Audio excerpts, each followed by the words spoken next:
میں نے اپنا پیار تو حاصل کر لیا مگر والدین کھو دیے۔ جب میں نے میٹرک پاس کیا والد صاحب نے مجھے آگے پڑھانے سے انکار کر دیا۔ بہت روئی مگر کسی پر میرے رونے دھونے کا اثر نہ ہوا۔ ارم میرے ساتھ بچپن سے پڑھتی رہی تھی، اس نے بھی میٹرک اچھے نمبروں سے پاس کیا تھا۔ اس کے والدین روشن خیال تھے، وہ بیٹیوں کی تعلیم کے مخالف نہ تھے، لہٰذا اس نے کالج میں داخلہ لینے کے لیے فارم منگوایا اور جب وہ فارم بھرنے لگی میرے پاس آئی، پوچھا کہ تم نے فارم بھر لیا ہے تو چلو ہم ساتھ جمع کروا دیتے ہیں۔ میں نے بتایا کہ والد صاحب نے مجھے کالج میں داخلہ لینے کی اجازت نہیں دی۔ بولی ایسا کیوں؟ کل فارم جمع کروانے کی آخری تاریخ ہے، چلو میں انکل سے بات کرتی ہوں۔ ہرگز ان سے بات مت کرنا۔ میں نے ارم کو روکا، جانتی ہو وہ کتنے ضد کے پکے ہیں، وہ نہیں مانیں گے، الٹا تمہیں نہ ڈانٹ دیں۔ ارے ایسا نہیں ہوگا، میں انکل کو بچپن سے جانتی ہوں، وہ اوپر سے سخت مزاج لگتے ہیں مگر دل کے نرم ہیں، ابھی تم دیکھو تو صحیح کیا ہوتا ہے۔ باوجود میرے روکنے کے وہ ابو کے کمرے میں چلی گئی اور میرے داخلے کی بات کی۔ والد صاحب نے منع کر دیا، بولے بیٹی ضد نہ کرو، میں ربیہ کو اجازت نہیں دے سکتا کیونکہ اس کے دادا نے منع کیا ہے، اپنے والد کی حکم عدولی کیوں کروں۔ بولی انکل آپ مان جائیں، دادا کو میں خود جا کر منا لوں گی۔ جب والد نے پھر بھی حامی نہ بھری تو اس نے روتے ہوئے اپنا فارم ان کی میز پر رکھ دیا۔ بولی میں پھاڑ دوں گی تو گستاخی ہوگی، آپ خود ہی اس کو پھاڑ دیجئے، اگر ربیہ نہیں پڑھے گی تو میں بھی نہیں پڑھ سکوں گی۔ میرے ابو نے یہی شرط رکھی ہے کہ ربیہ کالج میں داخلہ لے تب بھی تم بھی لینا، پہلی جماعت سے اسکول اکٹھے گئی ہو، کالج بھی اکٹھے جانا، ورنہ تم کو اکیلی کالج نہیں بھیج سکتا۔ اسے زاروں کے تار ہوتے دیکھ کر نہ جانے والد صاحب کا دل کیسے گداز ہو گیا کہ داخلے کا فارم میز سے اٹھا کر اسے دے دیا اور کہا کہ میں جا کر دوسرا فارم لے آتا ہوں، کل تم اسے ساتھ لے جانا اور دونوں اپنا فارم جمع کروا دینا۔ یہ سن کر وہ کھل اٹھی، دوڑتی ہوئی میرے پاس آئی اور میرے گلے سے لگ گئی۔ بولی چلو بھائی اب تیاری کر لو، کل ہم دونوں فارم جمع کرانے کالج جائیں گے۔ میں نے کہا تھا نا کہ انکل میری بات نہیں ٹالیں گے، وہ بات جو تم نہیں منوا سکی میں نے منوا لی، اب کھلاؤ مجھے مٹھائی۔ یوں ارم کے آنسوں نے میری کامیابی کا راستہ ہموار کیا اور اس کی جرأت نے مجھ پر تعلیم کے دروازے کھول دیے۔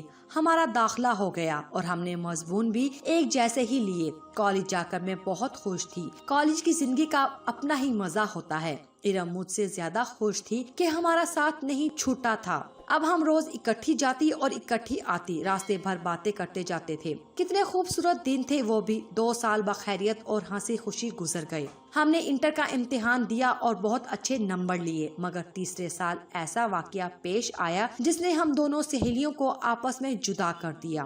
ہمارے کالج کے پاس ایک شاپ تھی جس پر چاٹ بکتی تھی، اکثر لڑکیاں وہاں سے چاٹ منگوا کر کھاتی تھی، کچھ پیک کروا کر گھر ساتھ لے جاتی تھی۔ ہم دونوں بھی کالج سے چھٹی کے بعد وہاں سے کبھی چھولے کبھی دہی بڑے پیک کروا لیتی تھی، وہ اپنی بہن کے لیے اور میں اپنی بہن کی خاطر، کیونکہ دونوں ہی ہم سے فرمائش کرتی تھی کہ ضرور لانا۔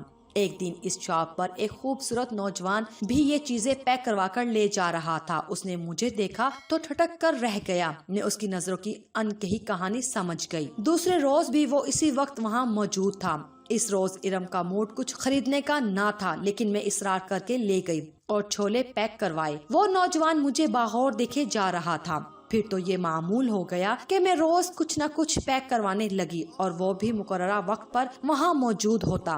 بہت جلد ارم کو اندازہ ہو گیا کہ وہ نوجوان میرے لیے اور میں اس کے لیے اس شاپ پر جاتی ہوں۔ اسے یہ بات اچھی نہ لگی، مجھے سمجھانے لگی کہ تم یہاں مت آیا کرو، کبھی کبھی ایسی چیزیں لینا اچھا لگتا ہے مگر اسے روز کا معمول مت بناؤ۔ میں کہاں ماننے والی تھی، اس نوجوان کی جادو اثر نگاہیں مجھ پر سحر کر گئی تھی اور میں اب اس کے دیدار کے بہانے ڈھونڈنے لگی تھی۔ ارم ہمیں بے بسی سے تکنے پر مجبور تھی۔ پہلے کچھ دن تو اس نے برداشت کیا، سمجھاتی بھی رہی کہ بات آگے بڑھنے سے پہلے قدم پیچھے ہٹا لو ورنہ مشکل میں پڑ جاؤ گی، اس شاپ پر جانا چھوڑ دو ورنہ میں تمہارا ساتھ چھوڑ دوں گی، مگر مجھے اس کا سمجھانا زہر لگنے لگا اور ایک دن زچ آ کر کہہ دیا کہ میں کوئی جرم نہیں کر رہی. اگر تم اسے جرم سمجھتی ہو تو بے شک مجھے چھوڑ دو. میں اکیلی کالج سے گھر سے چلی جایا کروں گی. میں تمہاری سوچوں کی غلام نہیں ہوں. وہ مجھے اکیلا نہیں چھوڑنا چاہتی تھی. کافی دنوں تک اس نے میرا ساتھ دیا تمام راستہ، مگر میں اس کے ساتھ کلام نہ کرتی اور نہ ہم کالج میں بات کرتے تھے. ارم نے میرے گھر آنا چھوڑ دیا تھا. مجھ پر اس کی خاموشی احتجاج کا بالکل اثر نہ ہوا. میں کہتی کہ میری اپنی زندگی ہے اور تمہاری اپنی. تمہارا کوئی حق نہیں بنتا کہ مجھے چھوٹی چھوٹی باتوں پر ٹوکو.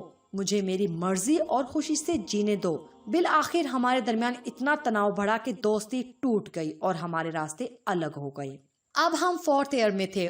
وہ اپنے گھر سے اکیلی جاتی تو میں دیر سے تیار ہونے کا بہانہ کر کے بعد میں نکلتی اور آگے جا کر اس نوجوان کے ہم رکاب ہو جاتی جو ایک خاص مقام پر میرا منتظر ہوتا تھا. اس کا نام یوسف تھا اور ہماری ملاقاتیں باقاعدگی سے جاتی تھی. ارم کا کانٹا درمیان میں سے نکل چکا تھا. مجھ سے دوستی ترک کرنے کا یقیناً اسے بے حد دکھ تھا، لیکن کیا ہو سکتا تھا. اب ہمارے خیالات الگ الگ اور راستے جدا ہو چکے تھے. میں سمجھتی تھی کہ یوسف جیسے خوبصورت نوجوان کو پا کر میں نے سب کچھ پا لیا ہے اور ارم بے وقوف ہے. اسے دلوں کے حالات کا کیا پتا. جن دنوں ہمارے 4th ایئر کے پیپرز ہو رہے تھے، خالہ اپنے بیٹے کا میرے لیے رشتہ لینے آ گئی جس کا نام زین تھا. وہ بے حد خوبصورت اور اعلیٰ عہدے پر فائز تھا. والدین کی آرزو تھی کہ میرا رشتہ زین سے ہو جائے. ان کی امید بر آئی اور انہوں نے خالہ کو ہاں کر دی.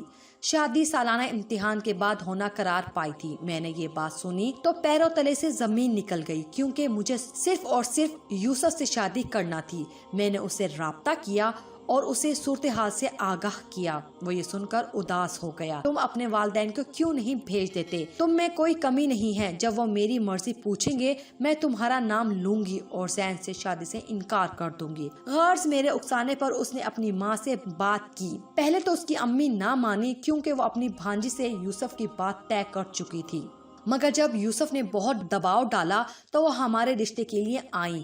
ادھر امی ابو بھی خالہ کو زبان دے چکے تھے. انہوں نے یوسف کی والدہ سے معذرت کر لی اور کہا کہ آپ کو ہم نہیں جانتے، ہم انجانے لوگوں میں رشتہ نہیں کرتے، جبکہ ہماری بچی کا رشتہ طے ہو چکا ہے اور لڑکا اعلیٰ آفیسر ہے، ہمارا قریبی عزیز ہے. غرض انہوں نے یہ تک کہہ دیا کہ دوبارہ اس غرض سے ہمارے پاس تشریف نہ لائیے گا. یوسف کے والدین نے صبح محسوس کی اور جا کر بیٹے کو لان تان کی کہ تم نے ہماری اچھی عزت افزائی کروائی. بھلا ایسی کوئی انجان لوگوں کو بیٹی دیتا ہے؟ تم کم عقل ہو اور تمہاری محبت میں آ کر آخرکار ہمیں ذلیل ہونا پڑا. خبردار آئندہ اس لڑکی کا نام مت لینا. ادھر ابو امی پر خفا ہو گئے کہ یہ کون لوگ تھے اور کیوں اس طرح منہ اٹھا کر ہمارے گھر آ گئے. والدہ بیچاری کیا جواب دیتی. وہ مجھ پر خفا ہوئی کہ یہ سب تیری کارستانی ہے جو یہ لوگ بلا تعارف ہمارے گھر گھس آئے. خبردار آئندہ نہ آئیں ورنہ تمہارے بابا ان کا برا حشر کر دیں گے اور ساتھ میں میرا اور تمہارا بھی. اسی دن کے لیے تمہیں کالج پڑھنے کے لیے بھیجا تھا کیا؟ غرض انہوں نے خوب مجھے برا بھلا کہا اور میں چپ چاپ سنتی رہی، مگر دل میں ٹھان لی کہ جو یہ چاہیں کر لیں، شادی میں یوسف سے ہی کروں گی. رزلٹ آتے ہی گھر والوں نے میری شادی کی تاریخ رکھ دی. میں بہت پریشان ہوئی. ارم کو بتایا اور اس سے کہا کہ میری مدد کرو. اس نے کہا صبر کرو ورنہ بھاگ کر یوسف سے شادی کر لو. اس نے ویسے ہی تنزیہ کہا تھا مگر میں نے اس بات کو گرہ میں باندھ لیا. ادھر یوسف فون کروا رہا تھا کہ کسی اور سے شادی مت کرنا ورنہ ہم دونوں تمام عمر ناخوش زندگی بسر کریں گے. ایک بار اور والدہ سے منت کی کہ مجھے زین سے شادی پر مجبور نہ کریں، مجھے یوسف سے شادی کرنی ہے. والدہ نے جواب دیا تمہاری شادی کی تاریخ طے ہو چکی ہے، کارڈ چھپنے چلے گئے ہیں، کچھ ہوش کے ناخون لو، آئندہ ایسی بات منہ سے مت نکالنا. اگر تیرے بابا کو خبر ہو گئی تو وہ تمہیں مار ڈالیں گے اور خود بھی مر جائیں گے. یوسف نے ایک لڑکی کو میرے گھر بھیجا جو میری کالج کی سہیلی بن کر آئی اور اس کا پیغام دیا کہ زین سے شادی مت کرنا ورنہ مجھے ہمیشہ کے لیے کھو دو گی. تم گھر سے نکل آؤ، ہم شادی کر لیتے ہیں، بعد میں والدین مان جائیں گے. اب اس کے سوا اور کوئی راستہ نہیں ہے. اب میں دوراہے پر کھڑی تھی.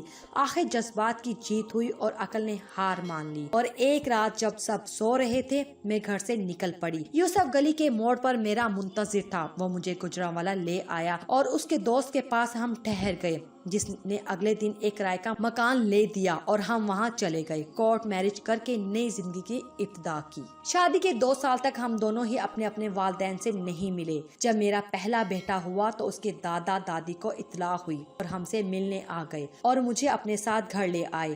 انہوں نے مجھے اپنی بہو تسلیم کر لیا، مگر میرے ماں باپ مجھ سے راضی نہ ہوئے۔ حالانکہ کئی بار میرے سسر اور جیٹ شہر کے کئی معزز لوگوں کو لے کر ان کے پاس میری طرف سے معذرت کرنے اور راضی نامے کے لیے گئے۔ میرے والد نے کہا کہ میں ربیہ کو کبھی معاف نہیں کروں گا، میرے لیے وہ مر چکی ہے، اب دوبارہ مت آئیے گا۔ چونکہ میری شادی کی کارڈ بھی چھپ چکے تھے، والد صاحب کی بے عزتی ہوئی تھی، اس لیے انہوں نے مجھے معاف نہ کیا اور والدہ سے کہا کہ اگر تم ربیہ سے ملی تو میں تمہیں طلاق دے دوں گا۔ یوں ممتا کی ماری میری ماں مجھ سے ملنے سے باز رہی۔ وقت گزرتا رہا، میں 4 بچوں کی ماں بن گئی، اپنی زندگی میں رچ بس گئی۔ والدین کے لیے دعا کرتی تھی اللہ انہیں سلامت رکھے اور ان کے دل میں میرے لیے گداس ہو جائے، مگر ہمارا میل نہ ہو سکا۔